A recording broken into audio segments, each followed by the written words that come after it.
Et avec nous, Slim Othmani. Alors, vous faites partie de l'initiative Nabni. Vous êtes algérien. Nabni, ça veut dire notre Algérie bâtie sur de nouvelles idées. Vous m'avez dit tout à l'heure, c'est pas tout à fait un think tank, c'est pas vraiment un groupe de réflexion, comme on dit en bon français. Qu'est-ce qui préside à votre initiative ? Bon, alors déjà merci de donner à Nabni l'opportunité de venir partager et expliquer un tout petit peu ce que nous faisons.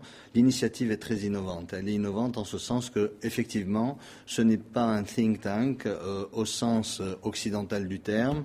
L'innovation, c'est que c'est un think tank participatif et complètement virtuel qui est sur le net. Là est l'innovation de ce groupe de réflexion. Ce groupe de réflexion, si je puis me permettre d'aller un peu plus en avant, se propose de réfléchir à un moment très opportun, celui du printemps arabe, celui où la rue demande et réclame de véritables réformes, des réformes économiques, un mieux vivre, absolument tout ce qui tourne autour de la vie du citoyen. Alors justement, vous avez fait une série de suggestions, elles sont au nombre d'une centaine, 100 exactement, pour améliorer le quotidien des Algériens.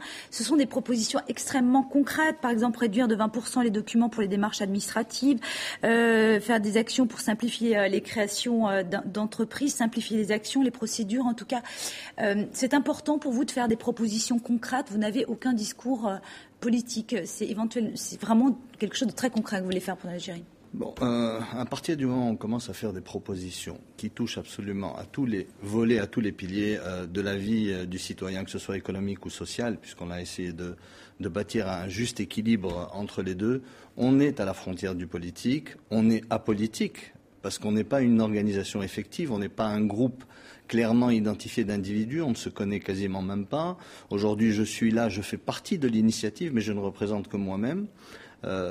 Donc ce groupe-là, qui a fait cette centaine de propositions l'an dernier, donc à l'occasion du 5 juillet 2011, se propose d'aller plus loin et de proposer une vision pour l'Algérie à l'horizon 2020. Pourquoi 2020 ? Parce que 2030, c'était un peu trop loin. Il y a de véritables attentes de la part de la population sur tout le volet, autant le volet social que le volet économique.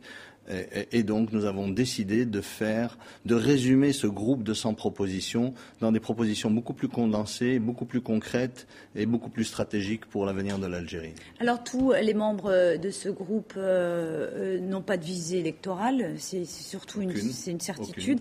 Vous venez, pour certains, de l'étranger, d'autres vivent en Algérie, d'autres se partagent entre plusieurs pays.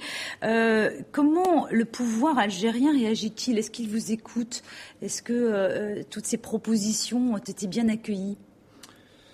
La meilleure preuve, s'ils nous écoutaient, aurait été au moins la concrétisation de certaines mesures dans les faits. Aujourd'hui, on ne l'observe pas.